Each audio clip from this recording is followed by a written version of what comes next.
We have left out to National Security Fund Bill. Mu lutuula lwa Parliament enkya leero omubaka Samuel Omochi yasiiwuusa empisa n'azituuka okwogera ku muzindaalo nga sipiika tamuwadde lukusa era ng'onawadde emulugunyo lwa Parliament okusuula ebbali ebbanga ery'ekitabo ky'abakozi ekya NSSF nga buli mu lutuula tetunulwamu ate nga liyamba nnyo abantu bebakiikirira kubanga bebasalibwako ssente eziteekebwa mu kitabo kino.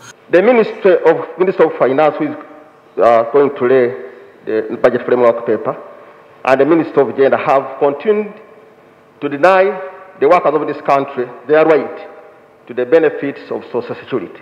Buli omu kyabadde ayagala sipiika akkirize ebbago oli kubagenzibwako ebirowoozo newankubadde teribadde ku lukalala lw'ebyo ebirina okubagenzibwako ebirowoozo olunaku olwaleero. We are elected here to represent our people. Take your seat, take your seat. We have been instructed by workers not to take your seat, take your seat. Honorable, take your seat.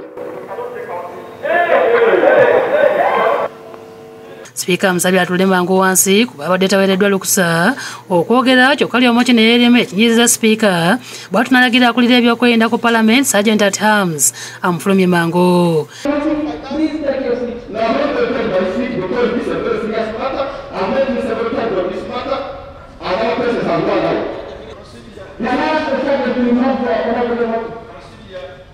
Atanafuluma Omochi alumiriza Parliament okuli olukwe bantu ba bulijjo abalina ensimbi mu NSSF.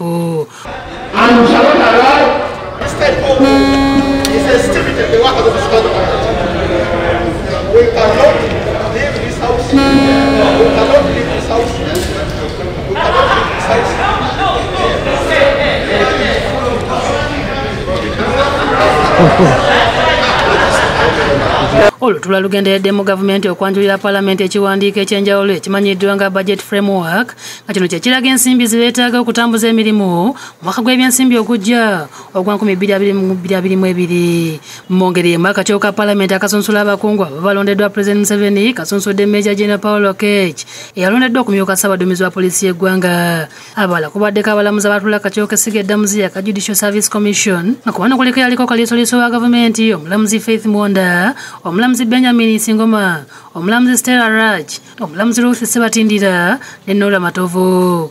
Obedi Lutale ne Rachel Nakasibe bakusakidde eggulire lino ku Lwabukedde TV.